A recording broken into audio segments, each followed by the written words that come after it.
I'm Kenneth Witt, and welcome to Gundog Nation. Gundog Nation is much more than a podcast. It's a movement to build a community of people around the world that like to watch a well-trained dog do what it's bred to do. Also, we want to get our youth involved into the sport of gun dogs, whether it be hunting, sport, or competition. We want to build a community of people united to preserve our gun dog heritage and to be better gun dog owners. Tune in to each weekly episode and learn about training, dog health, wellness, and nutrition. We will also offer tips for hunting with dogs and for competition, hunt tests, field trials, and other dog sports that involve gun dogs. Please go to our website, gundognation.com, and subscribe to our email list. We will keep you informed weekly with podcasts that are coming out. We also will be providing newsletters with training tips and health tips for your dog. You can also go to patreon.com/gundognation and become a member. There's different levels of membership on there. Just go check that out. Also, would like to thank Sean Brock for providing the music for this show, the introduction and the outro. As Sean Brock, he played everything on there except the banjo by Scott Vestal and the dobro by Jerry Douglas. Sean is a neighbor of mine from over in Harlan, Kentucky. I'm just crossing the mountain in Hyden, Kentucky, and he's a super talented guy. But most of all, I want you guys to check out the Creekers. They are also from Hyden, Kentucky, and this is an up-and-coming bluegrass and country band, and these guys are hot. They're all over TikTok and YouTube. You will hear these guys because in a year or so, they will be on the radio. They are very talented. Their videos are going viral on the net. These boys are family. Two of the lead singers, one grew up with my daughters, and the other one is my cousin's son, so he's family. But check them out. Check out the Creekers. Also, last but not least, if you want to buy a hat, koozie, t-shirt, or even gun dog supplies, go to shopgundognation.com and you can purchase any of those items. Thank you so much for listening. It's a privilege to have people that want to put up with me talking about dogs all the time. I actually enjoy what I do, and I'm so glad to have this opportunity, and thank you.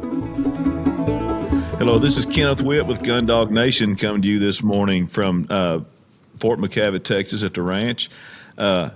Lately I've been trying to spice up the show and have, just a variety of stuff on here. Really excited about this topic today. I got a guy on here, even though I'm out in West Texas, over from my neck of the woods, just a little further south than me, not too far, about an hour and a half. But I've got Mr. Ronnie Cowan on here from the University of Tennessee. And Ronnie, tell everybody what you do, and let's just start digging. Yeah. Well, my name's Ronnie Cowan. I work for the University of Tennessee Extension, based out of Knoxville, Tennessee on the main campus, but I cover all 95 counties in Tennessee as an outdoor recreation specialist. And I'm one of two here, but I focus on what we call consumptive outdoors, which is hunting, fishing, and recreational shooting. And basically, I do a lot of hunter advocacy, and I get people into the outdoors, take a lot of folks on their first hunting trip, do the reactivation, recruitment, and retention of hunters and anglers across the state at the university level. Now, Ron, these people you're taking out on these hunts, are they youth? Is it different ages? Is there an age bracket that you work at? Yeah, so what I think we're doing in Tennessee is pretty innovative. So we've taken our 4-H group, we started there, and 4-H is very very large in Tennessee. We have one of the biggest in-school clubs in the nation as far as students go. And 4-H starts at the age of 9 years old and runs all the way till they're senior in high school, and we even have opportunities in college. But a lot of folks, when they hear 4-H, they think of agriculture, showing cattle, showing livestock, and that's really still a big part of it, but we've kind of expanded and we do a lot of other things, and we incorporate natural resources, public speaking, life skills. And so what we've done here and how it ties into your world is we've taken two project groups. What they learn is in project groups. There's the livestock project group, which is what a lot of folks are familiar with, but there's also a companion animal project group where they learn about animal husbandry, how to take care of pets, dogs. And there's this outdoor recreation project group, which is becoming really large. In the state of Tennessee, it's actually the largest individual project group with almost 14,000 kids in it. And so we combine those two project groups, and we're introducing kids to gun dogs and hunting dogs. And so they're learning about the breeds of hunting dogs, that they all have a job to do. And as someone like myself who grew up as an outdoorsman, I grew up as a houndsman on the side of a mountain near Gatlinburg. It's near and dear to my heart. So we're making that connection. I think it's just a natural connection with dogs and youth and getting them involved in hunting. And we're going out in these multi-county groups, and we're doing field days and camps focused on hunting and using these sporting dogs as a tool to get kids hooked into outdoor recreation. And then we've been having some success with it. I love that. So what's the age range of the people that's in this particular gun dog group? Yeah, so right now we're focusing on middle school age children, 10 and up, and trying to get the ones that are, able to take the hunter safety course here in Tennessee. We make sure that they have a part of that. And on up into our college kids. Well, I work here at the School of Natural Resources, and we're getting a lot of students at an alarming rate to me that have never hunted and fished, and they're coming to school to get a degree in forestry, wildlife, and fisheries, and they're going to be future biologists, future land managers. And to me, it's alarming if we have those professionals that don't have a background in hunting, because hunting, as your audience knows, preaching to the choir, pays for just about all this conservation effort. And we want representation at that level. As a hunter, most of the stuff I do, I'm a wildlife biologist, but I come as a perspective as a hunter first and a wildlife biologist second. So we really want that representation. So we're taking youth from 10 all the way to 22, 25, 26-year-olds on their first hunt. Ronnie, I love that. My son, I got 4 kids, and my youngest son's he's in forestry at University of Kentucky, which in Kentucky, forestry is not a separate college; it's in the Department of Agriculture. And my other boy, my oldest son, he's in law school, actually getting ready to go to Knoxville there, and to LMU's Knoxville campus for law school. And yeah. So, all my kids aren't hardcore into hunting. My youngest likes it some. My oldest boy could care less. And part of my movement of this podcast is to try to get youth is actually doing what you are already doing. So what kind of support do you get? Is your funding from the university? Do you get any private money? How does that work? Yeah. So right now my funding is through the University of Tennessee. When I first started, it was through working with our state DNR, Tennessee Wildlife Resource Agency. They've been very supportive, and that grant has ran out. Tennessee has seen value in what I do, so I'm fully funded with UT Extension now, and so we are always looking for opportunities to partner. Some private individuals have helped, certainly in kind, where we're going out on properties, bringing out dogs. I wish I could have every type of dog that's out there. I just physically can't, and so we do a lot of advocacy. Some people call what I do R3. There's R3 coordinators in a lot of different states, and that's really recruitment, retention, and reactivation. And depending on the hunting group that you're talking to, I avoid that terminology a little bit, because some hunters don't think we need more hunters, and I certainly get that when you're racing people to a duck hole or you're bumping into people in the deer woods. But really, I think we all can agree that we need advocacy, because we have 6% of the population over here that hunts. And what I tell folks, it's hard to tell that when you go to a local Hardee's or a Bojangles and get you a biscuit in the morning, you see a fast food restaurant full of hunters getting ready to go out in the field. But when you start getting out into Knoxville, out into the urban areas, we quickly become a minority. And luckily on that other side of the spectrum, you have 6% of, I don't even call them activists, I call them radicals, that are dead set against hunting. And so we have this big group in the middle that need to understand the importance of hunting, the role that it plays in conservation. And you'll be surprised that the general public don't fully understand the contribution that hunting has done for our conservation efforts in North America. And so we're constantly advocating for, one, the rights, and two, all the good that we come from. Our most powerful tool as a sportsman, as a hunter, is that we fund conservation, and you won't find anybody that cares more about the game, about the wildlife species, than the hunters. I'm probably a bit older than you, Ronnie. I'm sorry. I said, and you probably will hear a lot of folks that may understand. If you eat that animal, that's great, but trying to make these youth understand that by purchasing license, by participating in these activities, that they're better benefiting hikers, bird watchers. I mean, everybody benefits from a hunter if you're into outdoor recreation.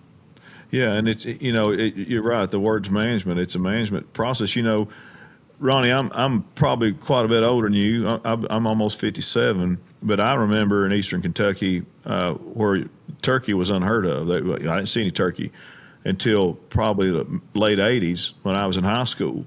And, now they're everywhere. But the efforts like that, like you're talking about, is what brought turkey back in, and elk that we have now in eastern Kentucky some. Absolutely. And, yeah. Absolutely. And, that's another thing, where I'm positioned at, we're such a great vehicle to do this program and to do hunter advocacy because Extension is 100% educational. I don't have to worry about writing tickets. I don't have to worry about lobbying, which, you can debate advocacy. We go out and spread the good message, but we're strictly 100% educational. And just like the University of Kentucky, they're a land-grant university, Texas A&M, they're providing the research and the boots on the ground to implement real science change. And, we do research here at the university. We relay it back to TWRA. And, that commission makes sound decisions off of science-based processes that's conducted by our Extension Service. Now, to get into kind of the mechanics of how your program works, are there classes offered, or is it just more like a club activity, the Gundog group that you have? Yeah, well, let me go back and kind of explain how we first got into this. So, I hunted and fished ever since I was old enough to carry a gun and tote a rifle. And so I grew up, hunting big game, deer. I mean, the night before squirrel season, I couldn't hardly sleep. I was all gung-ho about it. And so having that background, I always knew about hunting, knew about the importance of it, and kind of took it for granted. And so giving back to the community, and also about 4 or 5 years ago, I contracted this allergen from a Lone Star tick called alpha-gal, and I can no longer eat mammalian meat. I can't eat deer, beef, pork. And so that really changed how I hunted. And so I targeted more bird species like quail, pheasant, turkey.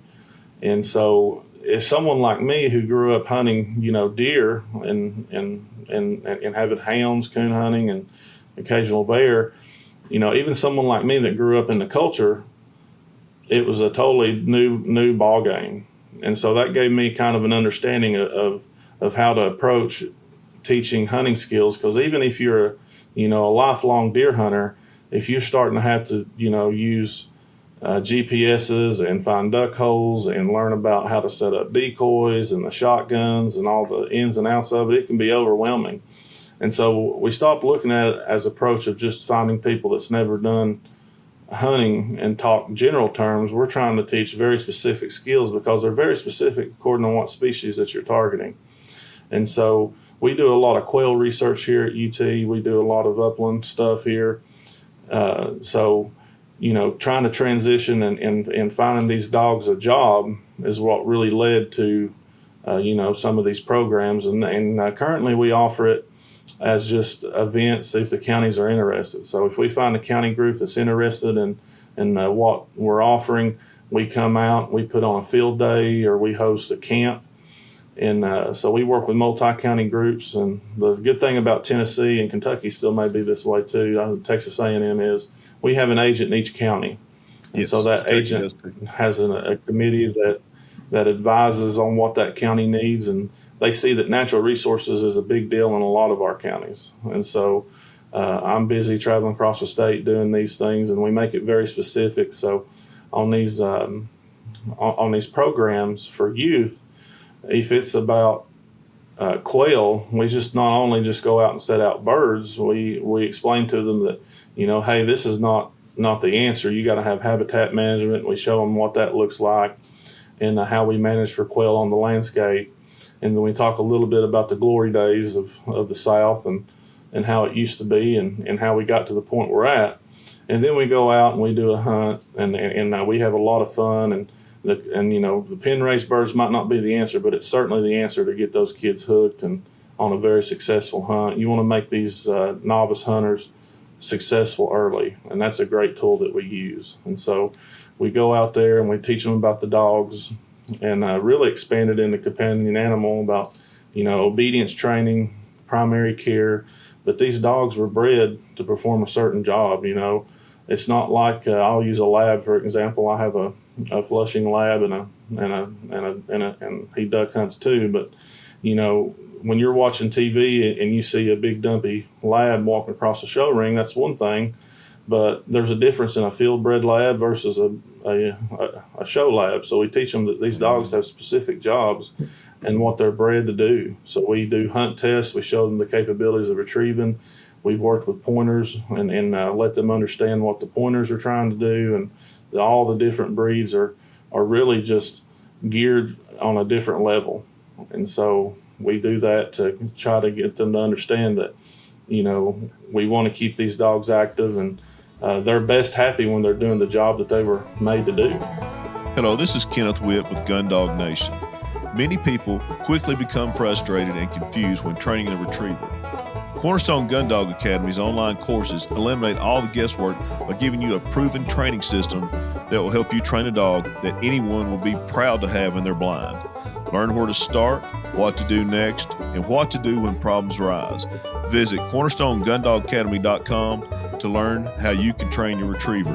I have used this method myself. I have been through it a couple times with different dogs. I refer back to it lots of times when I'm trying to get dogs freshened back up for hunt test season. I highly recommend them. I have actually been a subscribed member of Cornerstone Gundog Academy since 2016, and I would suggest anyone use it. I highly recommend it. They have an app that you can get to on your phone. You can do it from your phone, your laptop. You can't get any more convenient than that. I've used it. It's proven and tried. And I know literally hundreds of people that have done the same thing that I've talked to. Visit cornerstonegundogacademy.com and learn how to train your own retriever. That's right. I'm just curious, what's that? Is that one of your labs behind you in that picture?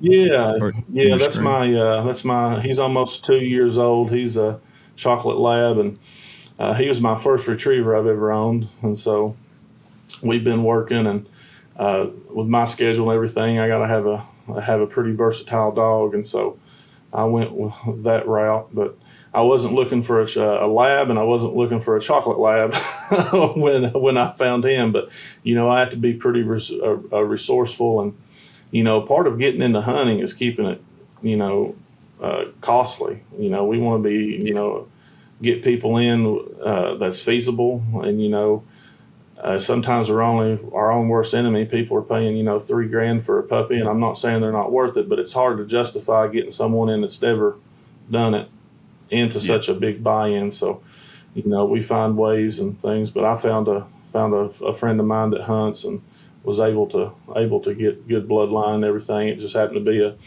a chocolate lab that is 70 something pounds. So my wife was wanting a boykin, but we ended up with a crazy fire breathing chocolate lab. But yeah, that's my dog. He's I like to tell people he's UT's unofficial bird dog. He flushes for us, and it's just organized chaos. The kids and the students just love it. He's out there, and you can tell when he gets birdie, but there's no pointing or nothing. But the advantage is you see the whole show, and yes.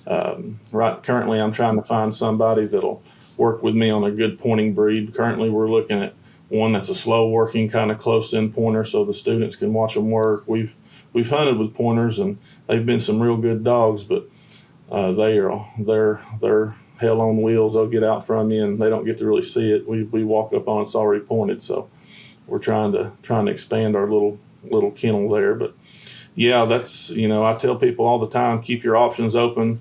When you're wanting to get into it, you have in mind what you want. And I just stress research, and that's how I found your podcast. That's how I found others. And, these podcasts is a great tool to learn about the dogs, kind of find out what you're looking for, and not just buy something because your buddy has one or it's the color you like, Well, a couple things. First, I was going to ask you, do you all have at UT, do you have a kennel, or how do you have your own dogs, or how does that work? So right now he's my personal dog, and so it's on me. And I don't care to do that right now. We're growing. That's certainly a goal that we have in the future. The other dogs that we incorporate are volunteers. That private support that I mentioned earlier. They'll come out and bring their German short hairs, and mostly have what we worked with. And we've had events where we have some people bring some golden retrievers, different breeds for them to look at. So eventually we want to get to where we have our own kennel and maybe do some research, but mainly offer real world experiences where these students don't have to pay to go on a preserve or something like that, and we can work with landowners and take them on that first hunt together. Something it's kind of dear to me. Again, I've told you my background, Ronnie, there, and also growing up in high school. Up until that point, we had rough grouse in southern Appalachia. All through East Kentucky, Southeast Kentucky, and it seemed like, I don't know this, I'm not a biologist, but it seemed like when the turkey come in, they kind of slowly disappeared. I've been hearing from all the podcast people I talk to that they're seeing rough grouse back in East Tennessee, East Kentucky. Have you heard or do you know anything about that? Well, right now, I don't think we have anything specifically going on as far as research on rough grouse. I can tell you from experience here in East Tennessee, just growing up as a hunter, as a kid, we'd hear them drumming, and we'd have more opportunity. I can count on my hands how many grouse that I've seen in my adult life here in East Tennessee, which, there's a lot of factors that go in that. I'm from Sevier County, Gatlinburg, Pigeon Forge, Sevierville. Everybody knows that area. You have so much land fragmentation. You have so much of an influx of people moving in, which, has its pros and cons. But really from everything that, what little I know, I don't specialize in grouse, but it's our forest management, it seems like, that has really been lacking. Our grouse, like that young teenage year, would stand. And, in my area, we have so much federal land that is in the park system. The park system doesn't manage for rough grouse, and they use preservation versus conservation, so there's not much cutting. I will say that the national forests, like the North Cherokee, the South Cherokee National Forest here, they do cut, and I think there's some more opportunities coming back. And I have some friends that run grouse, and they're finding more flushes, and it's a rough area to hunt. These East Tennessee hunters, East Kentucky hunters, and Southern Appalachia, they have to deal with things that maybe the North Wisconsin folks don't to get on grouse with the terrain. But we're starting to see that come back more. But it really ties into that management. And if you talk about turkey habitat, one thing that you mentioned, kind of looking at turkey and grouse together, I don't know much to speak to that, but if you look at some of the management practices for quail and brooding habitat management for turkeys, they're really, really similar, and they really benefit each other. So if you can find that niche opportunity where you're managing it, like most people manage for white-tailed deer. In my professional career as a county agent before I came on board here and in this position, people wanted to manage for white-tailed deer, bobwhite quail, and turkey. And so the advantage of that is when you manage those animals, you're really managing for early successional habitat, you're managing for disturbance, and that's going to benefit an array of different wildlife species. And so it's really beneficial to, even if you're kind of one wildlife species in mind, a lot of those trickle over into other species. And so like turkey management, when you're doing that early brooding habitat, that early successional, I can see where some of that could possibly benefit grouse where you're doing the cuts, not immediately, but, getting that younger, dense, thicker forest that we need. Yeah. It's, you're right. The grouse like that young timber and thick kind of forest habitat, I guess. Yeah. And I never realized that what you're saying, that they're not necessarily in the tall, mature timbers. It's not their thing, correct? Yeah. From my understanding and from my experience, they like the younger forest that's thicker. The old growth system in this area, you're talking about the beech maple forest in the mountains, and it's really not that diverse as far as it comes to our game species. You want mass producing stories, you want an understory, a mid-story, canopy structure, and then you have that nesting cover, loafing cover, and you got to have food in there too. So basically you want to create sunlight to the forest floor, and when you have a closed canopy system, that's just not allowed to happen. Okay. Do you ever run across in your work any remnants in the woods of chestnut oak? I'm sorry, can you say that again? When you're, in all your forestry work and stuff, Ronnie, do you ever run across any remnants of like chestnut oak? Yeah. So we in East Tennessee, we can find some saplings that are coming back from an old tree that's growing there. We see that quite a bit in certain locations where they'll be trying to come back from where an old stand was at. You can still Yeah. drive around the area and see some old American chestnut barns and stuff like that. It was a very big deal here in the Gatlinburg area. There used to be a big market for it there off of a certain turn and pretty close to the park. But years ago, UT did some good research about trying to look at that and doing some of these genetic crosses and stuff. It's a sad story with that Chinese chestnut, and it was just such a valuable tree species and valuable wood species for us. Yeah. Yeah. I mean, livestock fed on it, and we built our houses and barns with it. And yeah, it's something I can remember seeing some stumps back in the late 90s in eastern Kentucky, but that was it. Yeah. Um, Yeah. And we always look for it because it's pretty cool to see, yeah. Yeah. Do you all does your program get any sponsors from like the hunting industry? Because, it's big industry, it's big money. Do you all have any of that kind of backing? Yeah, so we work well with our NGOs. One of the ones that come to mind up top that has been really instrumental in getting a lot of our students involved is Delta Waterfowl. Delta Waterfowl has a R3 coordinator in our area that they do a collegiate thing that we work with, and so we do a lot of partnerships. We do Jake's programs with NWTF to get kids out there, and so we kind of partner with each other as far as doing events and things, incorporating them. We've had success working with our Tennessee Wildlife Federation. They do a hunting and fishing academy that we partner with, and we have a big event coming up that we're partnering with a bunch of those outfitters or those groups called the Outdoor Enthusiasts Expo at Maryville College here in East Tennessee, and we've got some of those that are participating, bringing booths, and actually teaching some courses. So, yeah, we have a great partnership. We're all in it together. Some of us do some similar things, and we try to align our goals and for the benefit of the future of hunting. Ronnie, I always thought that was a beautiful campus there in Maryville. Mm-hmm. Yeah, I've been out there a long time. It's nestled. Yeah, it's nestled in the foothills of the Smoky Mountains, and they have a beautiful campus. They got a good area for us to host it. This is the first one that we've done, and it's really innovative because our goal. I mean, you've been to conventions. That's how we met. For the most part, these expos and conventions, to me, there's a lot of good to them, but the big draw is the expo. So you go out and you look at the trade show. It's an opportunity to meet people, but I just get a sense that it's more for people that's already in it.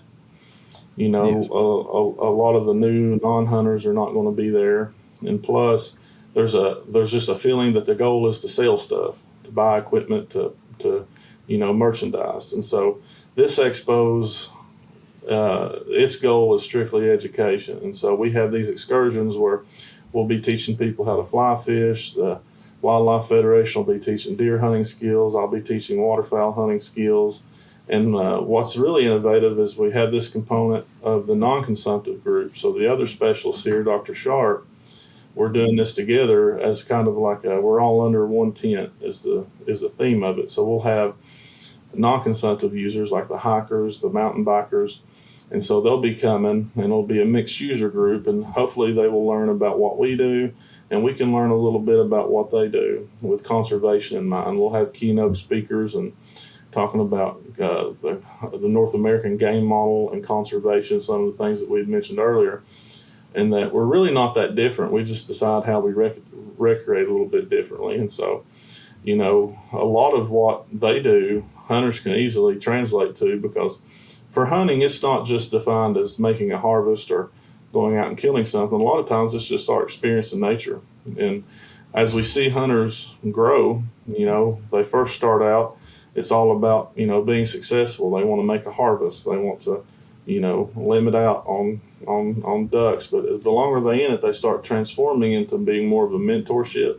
They want to share their experiences, and ultimately it's more about the experience than actually getting a shot off or harvesting an animal, which it's always good to be successful in that form. But we see this transgression or this transformation of wanting to be a mentor and sharing experiences. And so, for an example, there's one course that talks about being mindful in nature, and it's a group that's coming in that don't hunt and fish. Well, I explain to them that's basically what hunters do. They're out there experiencing nature. They're out there, taking their worries and troubles with them. They always come out a little lighter. So right. We're doing that too, just not realizing it. And I make a joke. I'm not much of a hiker, but hunting, obviously, is just hiking without a gun sometimes. So yeah. we recreate very similarly, but we just have a different mind frame about it. And so this is more like getting everybody together and realizing that, hey, this is the perfect time to come together because some of the challenges that we're facing nationally and that whole deal. So it's good to be a united front to enjoy our most American right is to enjoy our outdoors. I mean, the true American dream and the American concept heavily involves hunting. I mean, you can't go anywhere else in the world. There's stricter gun laws or stricter game laws. Nowhere else in the world has something as beautiful as this North American game law. Hello, this is Kenneth Witt with Gundog Nation, and I've got to tell you guys about something that I've gotten hooked on lately. It's Pho-licious. These are gourmet instant pho and ramen bowls that actually taste like the real deal. When I'm out in the field all day and the last thing I want is to settle for bland camp food, Pho-licious is what I go to. It's authentic, the flavor, it's real ingredients, it's ready in just minutes. It's perfect for hunters, fishermen, or anyone on the go. And you can get them over 1,900 Walmarts nationwide, your local H-E-B here in Texas. Or you can just go online at pholicious.com. Trust me, once you try it, you'll keep a few stocked in your bag, in your backpack, or for your next adventure. I just want to say this, I want to add this to this commercial because I know the owners of this company. They've hunted on my ranch. Joseph, he and I were actually met in Colorado on a hunting trip that was a real adventure. They are true hunters. They've hunted at the ranch, and I've hunted with them. And Anna, she is just amazing. She is the one that came up with this idea. They were both on Shark Tank.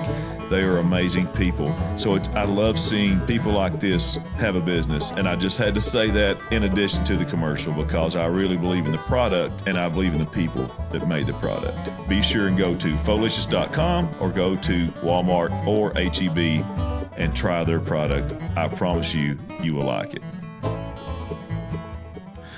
Well, Ronnie, of the young people that you're working with in this group, what percentage of them would you say come from a pure non-hunting background? Yeah, so we strategically try to target those. And so right now we're looking anywhere from the high 60s to low 70s that have no experience at all in these programs. And the ones that do have experience are kind of like the situation that I mentioned earlier. They may have went on a deer hunt, but they may want to try upland or they may want to try waterfowl. But the majority of folks are ones that have never been hunting. Maybe their parents didn't hunt or they used to hunt and they kind of got out of it for whatever reason. So we're seeing high numbers of participants that have no background in it whatsoever. And for our older audience, we've come together and we've taken what we've done with 4-H with the sporting dogs and those projects, and we create an event called Hunter's Harvest for our young adults and anybody really. It's just more geared towards adults, where we go out and we have a field day and we talk about the conservation. And again, it's very specific. And so let's say we're doing an event on deer hunting. We'll teach about deer habitat, deer management, and then we'll actually bring in a harvested deer. We'll take a deer carcass, and then we teach them how to field dress it, how to break it down, how to process it, how to safely store it, and then we end the day with a culinary experience where we teach them how to cook it in a cooking method. And so I've been going across the state of Tennessee. A lot of times it's venison, the majority of it, but we've done wild turkey and duck. And so we take this venison, we take it from basically hoof to table, and we teach them how to can the venison. We teach them how to make jerky, or we teach them how to make sausage, whatever that cluster wants. And majority of the time it's canning. And so another part of Extension's Family Consumer Science used to be called home ec. A lot of times this men's first time ever canning anything. And if you haven't ever had canned venison, in my opinion, that's the best way to have it, because it doesn't take up freezer space. It's already cooked. You just pop a can up, open, and you put it in whatever recipe you want. And so it's kind of bringing it all together. And, one of the biggest hurdles that we identified, obviously, is opportunity. You got to find places to hunt. And then once you find that opportunity, if you are successful, what in the world do you do with it? If you harvest a buck, you've got a 150, a 200-pound animal laying there that now you have to do something with. And so you either have to pay a processor, which those are getting farther and few between, or you have to do it yourself. And so to keep costs low, we teach folks how to do it themselves and how to prepare it and how to safely keep it. Yeah, I always tell people the fun's over after it hits the ground. Then you got to start working. Oh, yeah. It's Field a lot dressing. of work, yeah, and it's intimidating. Yeah. Yeah. Absolutely, and it's intimidating. You take someone that's never harvested an animal, it can be a real challenge. And so we explain why we field dress, and we explain how to do it. We actually take the knife and show them, and that's something that can't be replicated by YouTube video. In my opinion, there's a lot of feel and a lot of sight that needs to be done, and so they feel much more comfortable during a classroom setting, and they're seeing somebody do that, and they actually get to do a part of it. Does your gun dog group, Ronnie, do they do like a wide array of gun dogs? I consider a coon hunting a gun dog, right? I know the proper Upland magazine, Gun Dog magazine, does not count hounds, but to me, if you hunt with a dog, it's a gun dog, right? You're using a gun and a dog. So do you all do that kind of stuff? I like that. Yeah. Yeah, so right now we're mostly working with the bird stuff, but we have in the past, and we have it on our schedule to incorporate more hounds. We certainly, when we do these camps and things, we talk about hounds and how they're different and how they're bred different for a specific function. And our mascot here at the University of Tennessee is a blue tick coonhound, and so that's very popular here in East Tennessee. Yeah. So we talk about the breeds, we talk about the job functions, and ultimately we're going to get them out on some competition coon hunts where they'll see the dogs in action. And so we had that on our docket to do with our college students, and that's a challenge because there's not many coon clubs around anymore. And so also, opportunity, we have to have a serious conversation about opportunity because dogs don't know property lines. And when we're talking about bear dogs or coon hounds, their ability to be gone in the blink of an eye, so to speak. Yeah. And so we're getting working with local coon clubs and things to line that up. And I don't care about them learning about the actual rules and stuff of the competition hunting, but I want them to see the dogs work and tree a coon and the enjoyment that they get out of it. And ultimately, you take pride in your dog. And so someone that's not familiar with it don't understand, well, at the end of the day, you just have a coon up a tree, but that's totally not what it's about. It's about that connection you have with your dog, that team ability. And what I tell folks with any hunting dog is if you like football, you're the coach and that dog's the quarterback. And so when that dog has success, it makes you feel successful. And likewise, if it doesn't do something right, it lets you know on what you have to work on. I like that. It is, and I've hunt test stuff with my dogs. You're as proud as my dog's doing something good or looking good to fellow hunters as I am my kids doing good in a ball game, Oh yeah. I've got a 5-year-old daughter, and my wife says the same thing. You spend a lot of time with that dog, and I said, well, it takes a lot of time to have a good dog. It does no good for it to sit in the house or sit in the kennel, and so especially these bird dogs. That's another thing that I learned. My first bird dog was a Weimaraner that was given to me, and he was a sweet dog, a great pet. He would not point to save his life. He would not point at all. He would retrieve. He didn't really even want to flush. He was a good retriever, but it was just a dog that I got that before I knew what I was doing. And so I learned a lot from him. He died on me at old age, was a great dog for the family. But, learning how to train these dogs and taking time and knowing when you need to consult a professional. I train my own dogs, but there's even steps that I need to help with. And going from a hound to a bird dog, even though you've had these hounds, we ask a lot of different things out of these bird dogs. So it's a whole new learning experience. It was for me too, Ronnie. I'm like you. I grew up beagles and squirrel dogs and stuff mostly. I never owned coon dogs, but done some coon hunting. And it's just different. This retriever training, advanced retriever training to me is the most complicated because I've done protection dog work too. But this advanced retriever training is difficult. And we ask a lot of it, and we are with these hounds growing up. It wasn't nothing for the Cowan family to have 8 or 10 hounds out tied up in the woods, and we never saw them as pets. They were a tool for. I don't know what that says about me. That's just the culture of what it was. They had a job to do, and so I didn't really have a companion until I got out on my own and started hunting some of these bird dogs. Yeah, and that is how we grew up. That was our culture. These dogs, if they couldn't earn their feed, they weren't worth keeping. I think interesting story that might interest you. I also was contacted while at the convention. I met you, not in person, but on social media, and it's a high school in Georgia, just across the line from Chattanooga. As a matter of fact, I was in Chattanooga this past Saturday. We went to the dinner train with my daughter and her husband. But anyway, so it's a high school in Georgia, right across the line. I think the teacher actually lives in Chattanooga. And he just finished his first full year with a Gundog team. It's the only one we know of in high school in the U.S. that we know about. And so he's got 2 Cocker Spaniels and a Lab. The kids get to have the dog in the school, and the school board is supporting this idea.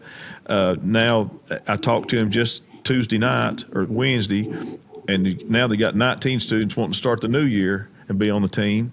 So he was meeting with the parents, but I'm gonna do a podcast with them, he and the students, Monday morning. But I thought that was great, and it's a shame that if he was just across the line in your state, that'd be a really good collaboration. Absolutely, and that's really unique. I've not heard of that either, and that's a great tool to use and much needed. We have one high school in Tennessee that they don't have a bird dog team, but they work with a local group called Saltbriar that does hunts. It's called Alvin York Institute, and it's up in Morgan County. And they had the students raise pheasants and things, and they put on this huge event. I've partnered with them last year. I'm going to go back where they do a feather to fork deal, and they take these kids that raise these pheasants on a hunt, and then they cook a meal. And so there's some good things going across the country, I believe, in this effort. We just got to get it mainstream and show the importance of it. But yeah, that's great. That's wonderful. Yeah, I want to do. We have a local retriever club. Where's it at? Mm-hmm. Well, it's not tied with the school, but we have retriever clubs in Tennessee that have helped us do events. So we'll have a retriever club come out and bring several dogs and come to an event, and they're really hands-on with the kids. Actually let the kids cast the dogs and stuff. Some of these really high-trained retrievers where I hope this dog in the background here gets there, but they'll actually let the kids cast them and all that. So we have some adult groups doing some things, but that's a great model to have it in the high school and have it there. That is a wonderful situation. And Ronnie, what was interesting when I started asking about this, he's got a pretty decent percentage of those kids that not only they don't have a hunting background, but some of them are video gamers sitting in the house, and it's like just changed their lives. I just thought it was a great idea, and I'm actually trying to work with another kennel to get them a lab puppy to raise. And great. I think that's in the works right now. That's great, and that would be the next step that we need to take here at UT to go further. Is it's just like showing cattle or showing livestock. If you have a kid showing livestock and cattle, they can have an educational component of that, but the true value of it is them owning that animal or them taking care of the animal. And so if they have their own kennel, they have to feed and provide for that dog. They have to do the training, have to do the health and everything. So that just expands the educational opportunity. And in my opinion, that's the best case scenario. Purina Pro Plan. Here at Gundog Nation, we use Purina Pro Plan for our dogs. We actually use the Sport Performance Edition, which is 30% protein and 20% fat, the beef and bison. It contains glucosamine, omega-3s for their joints. It also contains amino acids for muscles and antioxidants. And it also has probiotics. It's guaranteed to have live probiotics in each serving.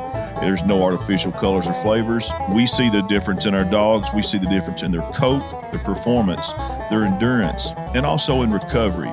Be sure to use Purina Pro Plan dog food. The reputation speaks for itself. There's a reason that Purina has been around for such a long time. We suggest that you use it, and we are so proud to be sponsored by Purina Dog Food. I think so too.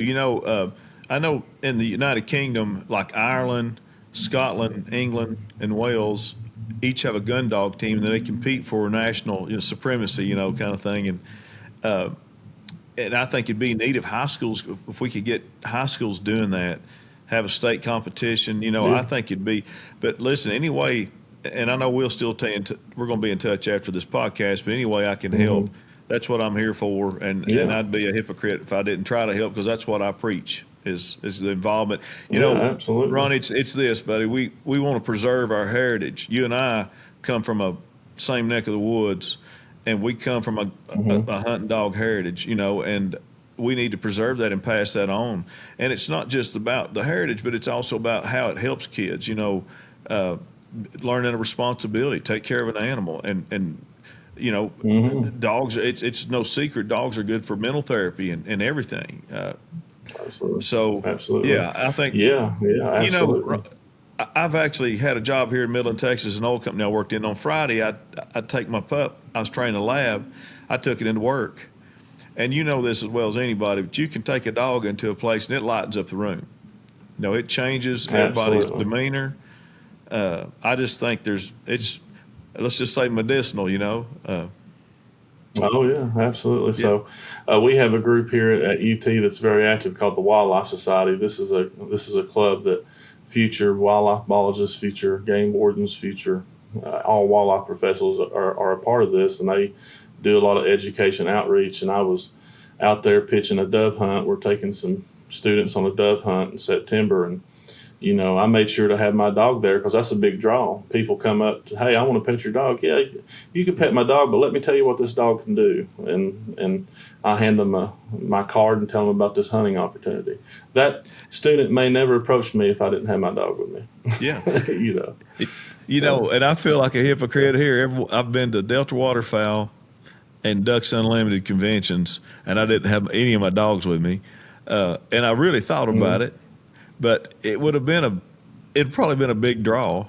But anyway, and I'm going to do that. And I thought about that. I actually felt guilty. I thought, here I am supporting gun dogs, and I don't even have a dog here with me. But I'm new at it. It was overwhelming because we were selling gun dog supplies and shirts and hats, and oh man, it was a lot.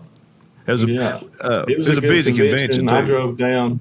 I drove down from Knoxville. I wanted to see it and met a lot of good people, and a lot of them are familiar names, you being included. And the booth right by you had a Bavarian mountain dog. And I told her, I've never seen one in person.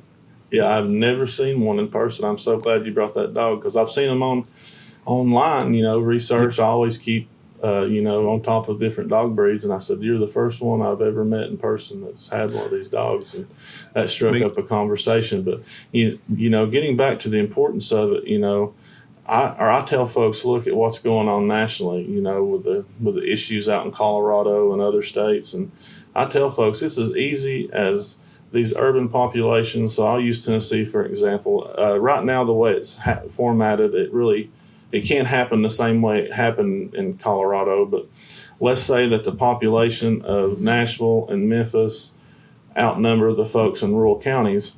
Well, they could put these initiatives on a ballot And so if they want to outlaw chasing bears with dogs, or if they want to outlaw coon hunting or any of these dog activities, they can put it on a ballot and vote for it. And and they have a lot more votes in the urban areas. And so it's constantly, should be in the back of our minds of what kind of story we're telling. We want to tell our own story, and we want to be active. And so this advocacy and outreach is just so important that, we need to get people at least to understand what we're doing. I don't know if you've had a chance to listen. I've got a lot of episodes out, but I have guests on here from the United Kingdom, Ireland, and England mostly. Yeah. And I've had a couple on from Belgium. Listen, if you think that our rights can't be taken or slowly eroded away as hunters and as gun dog owners, look at these other countries and pay attention. And it can happen here. And just like you said, it can happen in your state. Kentucky is a sparsely populated except for Louisville. And Louisville can almost control the state, And, of course, there's big population in Lexington, obviously, in northern Kentucky, but it swings a big stick. And areas like where I'm from, there's not enough people to make a difference. Yeah, and people get that disconnected, and it doesn't take long to be disconnected. Yeah. People go to the grocery store, pick up food with no thought of where that food comes from. They can get disconnected very quickly within one generation. I mean, you can move away and you don't see agriculture or natural resources. You get this disconnected, and it's an afterthought. And so, by going out there and showing the good, and I'm all for showing what you do in a tactful way, but you want to spread a good message of what we're doing and the success stories. You'd mentioned about bringing turkeys back. That's one great example. But that's like quail right now. Quail in Tennessee, is not doing great, but we're doing leaps and bounds better than what we used to do. And as extension, when we have folks, the general message that I tell is if you work hard enough and you put in the work and you do the research, you can have quail on your property. It may not be much, and it may not be a huntable population, but you can have quail. And so, that's our next success story, and it just speaks to how tough those little birds are to even be around. Because, if we wrote a book on how to eradicate quail, we've done every bit of it. And so, working backwards and they're so fragile. This year is the first year I've ever seen quail on this ranch in 6 years. And I thought they were all gone. Then last week I saw another one, but they're so hard to maintain. There's so many predators, and here we got road runners, those birds and stuff and then coons and everything else. It's just I don't know the answers, but I'd sure like to help maintain and grow the quail population. It's fun hunting, great eating. Oh, absolutely. And we take kids on quail hunt.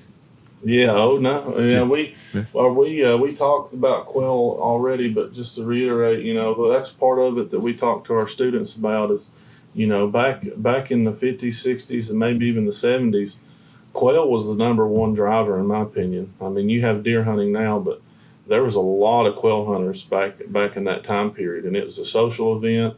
And I imagine it was probably what deer hunting is today. You hear all about deer hunting, and there's a lot of deer hunters, but at one time, the quail was king. You hear that, and it was in places that you don't hear of now. That they had, people that's never, I deer hunted for a long time and didn't really hunt with dogs so much because I was so into deer hunting. But once you ever get the bug and hunt with your own dog, especially if you've been able to train that dog or at least raise it, there's nothing like it. It's a bond and a satisfaction that's hard to explain. Yeah. And, it didn't take long for me to get in the waterfowl. When I caught this alpha gal, my buddies, they took me on my first duck hunt in Arkansas, and I just absolutely fell in love with it. Came back, bought a shotgun, bought a dog. My wife thought I was crazy. She said, "What are you doing?" I said, "Hey, this is new to me. I absolutely love it. And when I do something, I do a lot of research and give 110% effort." So we just went rolling with it, and it's just a totally different feeling. And I've got one friend that hunts in our group, he's not big into hunting with dogs. He likes to be he likes to stalk and do other things. He's got a different approach. And we were duck hunting one time in a little bitty duck hole, and water's about knee deep, and I meet him there and bring the dog, set up his stand and everything. And he said, "Why'd you bring that dog?" And I said, "Well, I like hunting my dog." He said, "Well, if we shoot a duck, I can just walk out there and pick it up." I said, "Yeah, but that ain't it. It's not about that." Yeah. No, If someone tells me I couldn't bring my dog, I don't even know if I'd go bird hunting if I couldn't bring my dog. I went on a hunt early this year, the end of duck season, and it was some buddies invited me, and I couldn't bring my dog, and I don't know. Now, I get the other side of these outfitters don't want a dog that's going to mess up somebody's hunt, and I get that. I understand that, and I respect that. Absolutely. But I'm not going to bring a dog and do that, and I know they can't.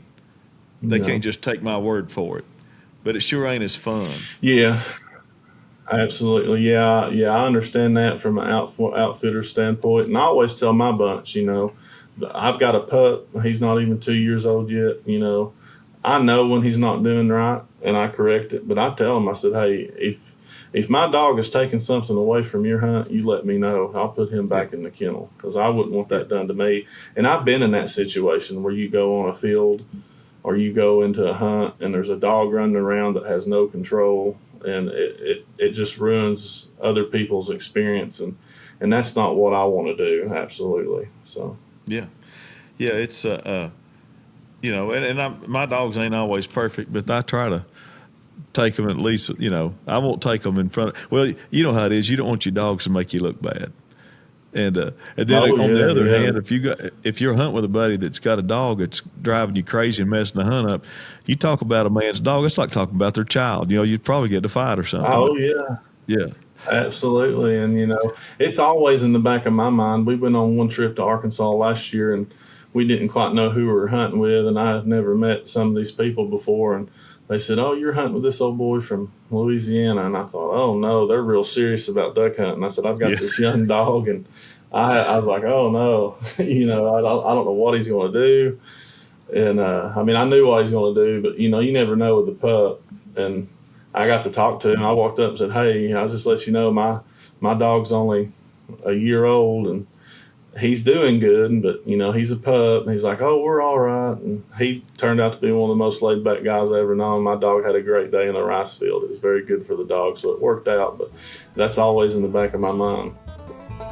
Hello, this is Kenneth Witt, and Gundog Nation is proud to have one of their sponsors as Retriever Training Supply, based in Alabama. Retriever Training Supply offers fast shipping on quality gear. Your dog will love it. Visit retrievertrainingsupply.com to purchase gear to help you train your retriever. Listen, they have some of the best leashes I've ever found. It's stuff's made in America. Their leashes are, and they source them locally. They have anything you want, fast, friendly service, fast shipping, just good people. Retriever Training Supply. Yeah. And, Ron, you sound like me. You and I didn't grow up in a duck hunting country. When I moved out here, people couldn't believe, because they knew by my accent that I was probably a hunter and I had dogs, but they couldn't believe I didn't grow up duck hunting. And I didn't until I was grown, until I moved out here, really. I never duck hunted. And now I'm like you. And how I got into it, I was training really high, well-bred labs to do shed hunting, because I was walking, even in East Kentucky, I'd find elk sheds and stuff.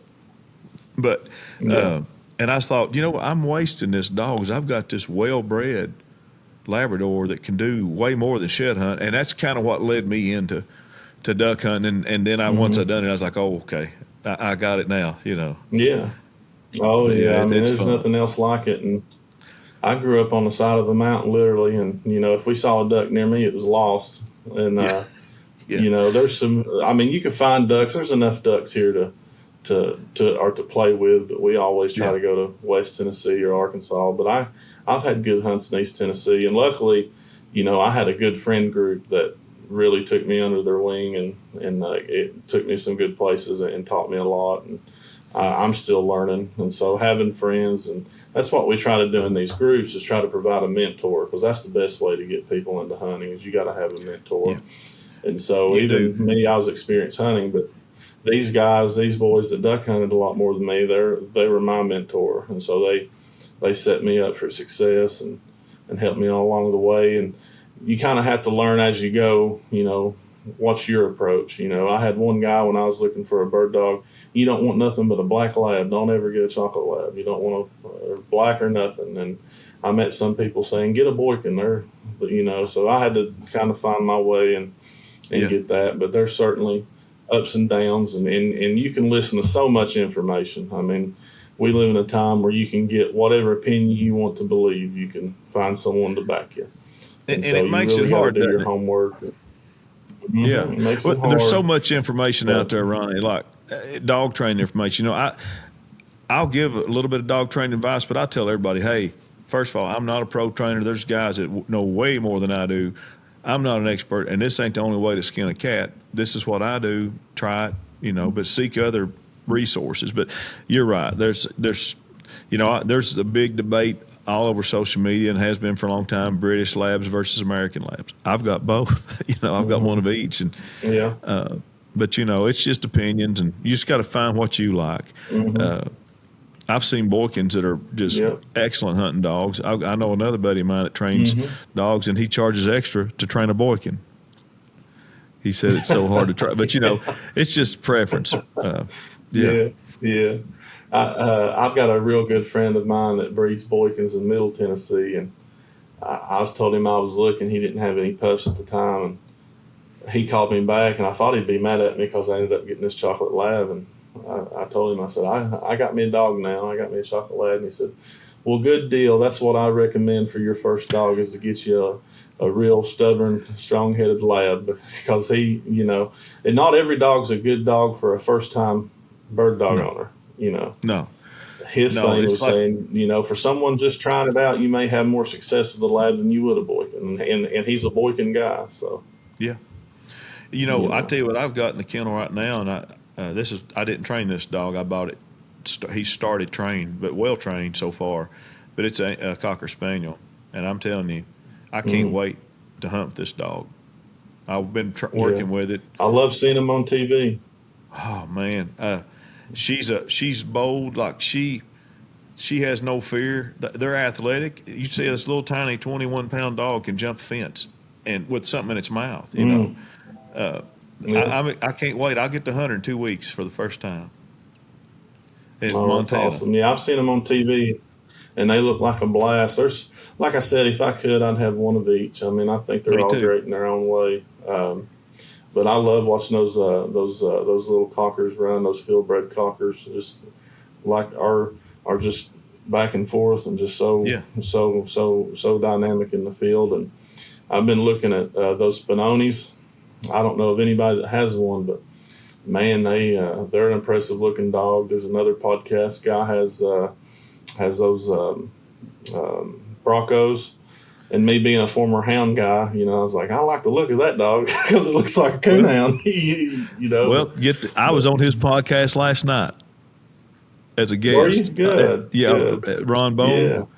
Yeah. So he's got those Broncos. We talked about them. Yeah. Were you? Yeah, I was on his podcast. Yeah, he was one of the first podcasts I had done talking about some of the stuff that I do. And, we talked about it, and we talked about, my Weimaraner. The reason why I haven't bought a pointer since is because I had such a negative experience with my first pointer, and it made me intimidated, But every dog is different, and every situation is different. So he's a good guy. I enjoyed our podcast, but I didn't know he had those Bronco Italianos. And he was telling me a story about being down in Virginia, and somebody accused him of having coon dogs in there. They said that ain't no bird dog, that ain't a pointing dog, and because it had them, it looks like a bloodhound or an English coonhound. Yeah, one of the funniest stories about bird dogs that I can remember. We had a group of friends, and he had this big old lab. I mean, this lab was pushing over 100 pounds and had a big old blocky head. And we went as a group. Some of us were there to duck hunt, and some of us was there to coon hunt. And I was kind of in the middle. I was just learning how to duck hunt. And so I would go to these boys in Arkansas, and I'd walk in, and they'd always assume that I was one of the coon hunters because I was wearing overalls and stuff. I said, no, actually, I'm here to duck hunt. I guess I just look like a coon hunter, but they were not mistaking me for the duck hunter. I guess I didn't look like a duck hunter at the time, but anyways, he had this big lab out there, and I mean, it's a massive lab, big old head, long-eared, and my buddy that coon hunts, he was just going on and on about how beautiful this dog was. I love this dog. And, you know, we were having a couple of drinks around the campfire, and I just looked at him and I said, you like that dog because it looks like a black and tan coonhound. It doesn't look like a lab. It looks like a black and tan coonhound. You know, but yeah, it's just amazing to me all the different personalities, sizes, and shapes some of these dogs have, especially in the lab world. I mean, you take my American lab and you put him next to a show British lab, they look like a totally different breed. Yeah, they do. And the show labs, to me, they're a whiskey, look like a bourbon barrel with feet. Mm-hmm.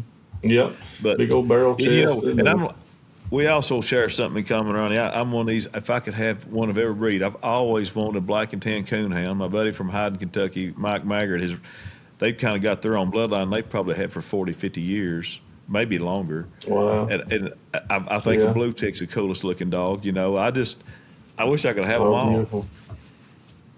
Did you ever run squirrel dogs?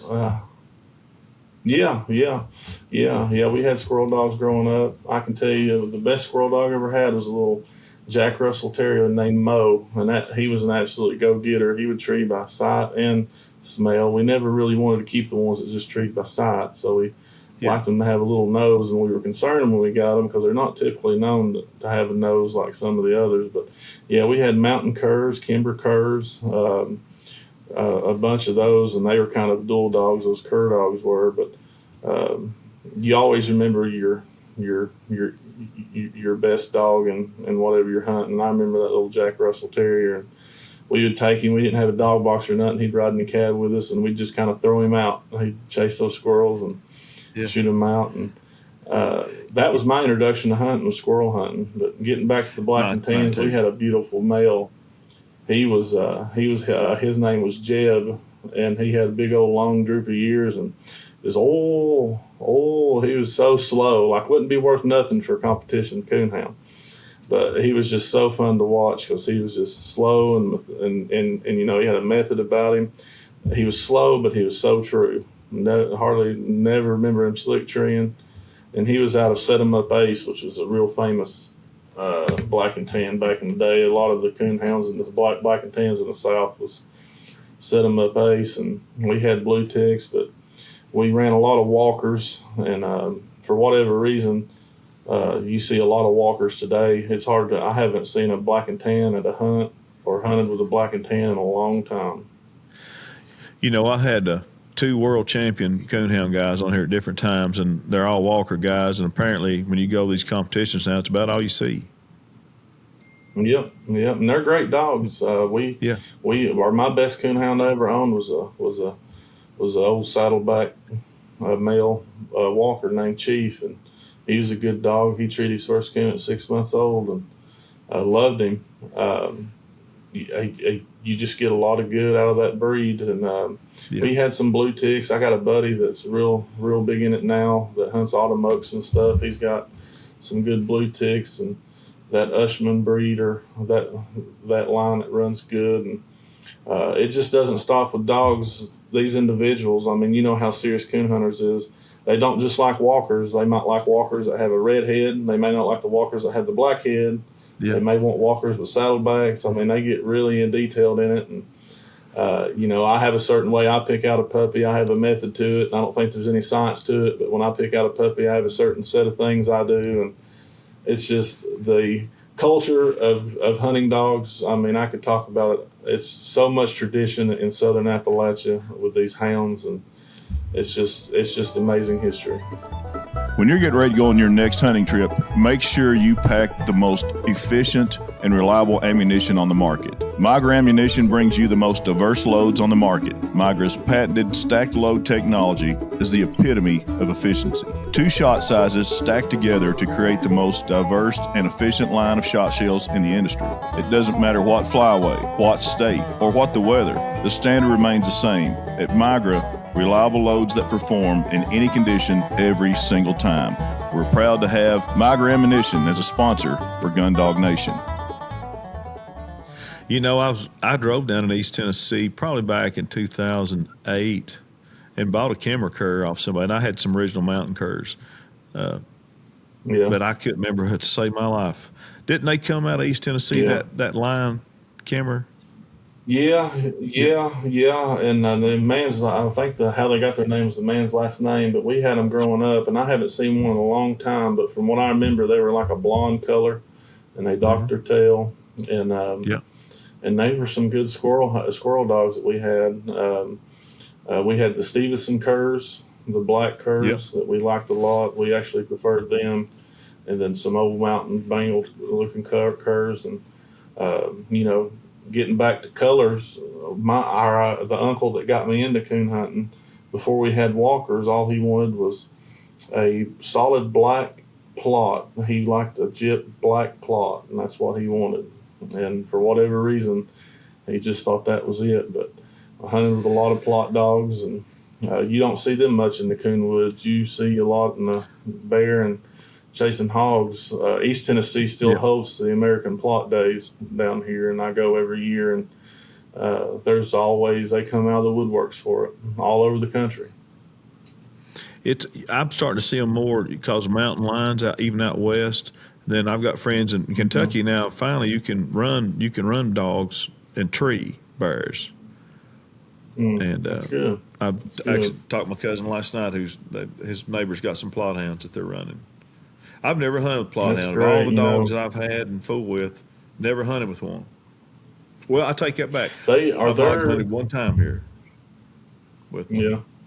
They are a different breed. They have a lot of tenacity. You wouldn't know it when they're out in the yard or on the chain. You wouldn't know it, but they are ferocious dogs. They got a lot of grit, and they need it for what the work they do. And you know, speaking about bear hunters, as far as advocacy go, I work with a lot of bear hunters in East Tennessee and in North Carolina, just because to me that is the lowest hanging fruit that we have here as far as hunting advocacy goes. And bears, for whatever reason, they cause a lot of controversy with their management, and people, when they see them, they think it's something like a unicorn or just so majestic, but they cause a lot of trouble for us here in Gatlinburg and the areas. And we have more bear now, I'd imagine, than in my lifetime for sure. I'm 39 years old, and I see bear in East Tennessee that I have not seen anywhere before in my life.